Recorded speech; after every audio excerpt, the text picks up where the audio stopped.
মহান আল্লাহ পবিত্র কোরআনকে মুত্তাকিদের জন্য পথ প্রদর্শনকারী হিসাবে প্রেরণ করেছেন।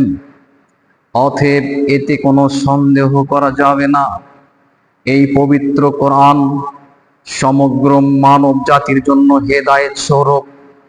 অতএব এই কোরআনকে কোনো সন্দেহ করা যাবে না। যে কোরআনকে সন্দেহ করবে আল্লাহ তাকে জাহান্নামে দিবেন। মহান আল্লাহ সূরা আল বাকারার 23-24 নম্বর আয়াতে বলেছেন, ওয়া ইন কুনতুম ফি রাইবিম মিম্মা নাযালনা আলা আবদিনা ফাতু বিসূরাতিম মিন মিসলি। আমার দাস মুহাম্মাদের প্রতি যে অবতীর্ণ করা হয়েছে তাতে যদি তোমাদের কোনো সন্দেহ থেকে থাকে, অনুরূপ একটি সূরা আনয়ন করো। আমার বান্দা মুহাম্মাদের উপর যা অবতীর্ণ হয়েছে এতে যদি তোমাদের কোনো সন্দেহ থেকে থাকে তাহলে অনুরূপ একটি সূরা আনয়ন করো। ওয়াদউ শুহাদাআকুম মিন দুনিল্লাহি ইন কুনতুম সাদিকিন। যদি তোমরা সত্যবাদী হও তবে আল্লাহ ব্যতীত তোমাদের সকল সাহায্যকারীগণকে একত্রিত করো।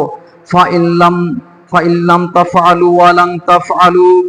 আর যদি তোমরা তা না করো আর তোমরা তা কখনোই করতে পারবে না। ফাত্তাকুন নারাল্লাতী ওয়াকুদুহান নাস ওয়াল হিজারা। তবে সেই আগুনকে ভয় করো যে আগুনের জ্বালানি হবে মানুষ ও পাথর।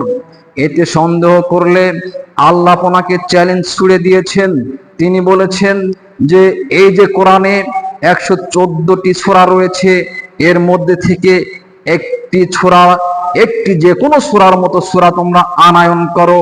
আল্লাহ ব্যতীত তোমাদের সকল সাহায্যকারীগণকে আহ্বান করে একত্রিত হয়ে সবাই মিলে একটি সূরা আনয়ন করো। তোমরা তা করতে পারবে না। তবে সেই আগুনকে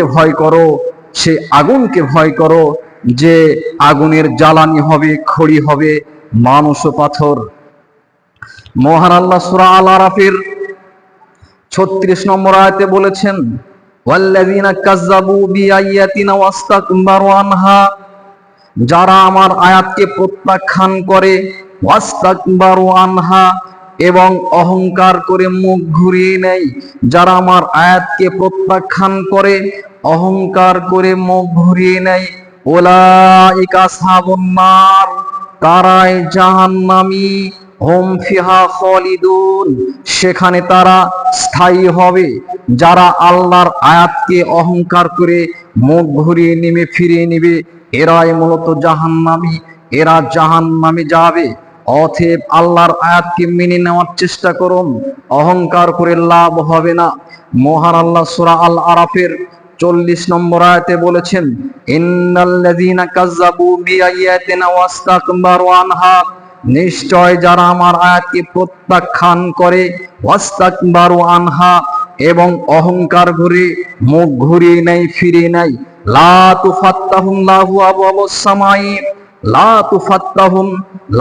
তুফাত্তাহুম লাহুম আবওয়াবুস সামাই। তাদের জন্য আসমানের দরজা খোলা হবে না। ওয়ালা ইয়াদখুলুনাল জান্নাতা। তারা জান্নাতে যাবে না। হাত্তা ইয়ালিজাল জামালু ফি সাম্মিল খিয়াত।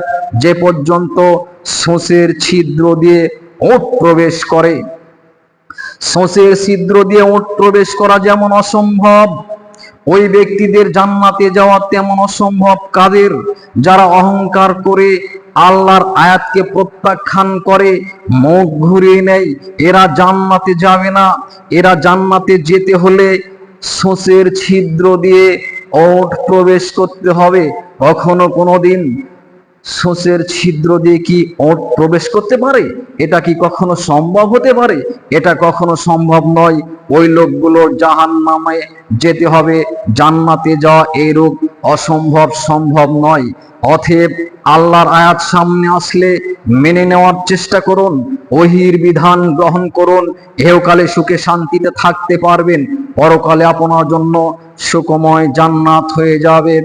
আপনি জাহান্নাম থেকে বাঁচার জন্য আল্লাহ আপনাকে সৃষ্টি করেছেন, বিধান দিয়েছেন, এই বিধান ফলো করে আপনি চলুন।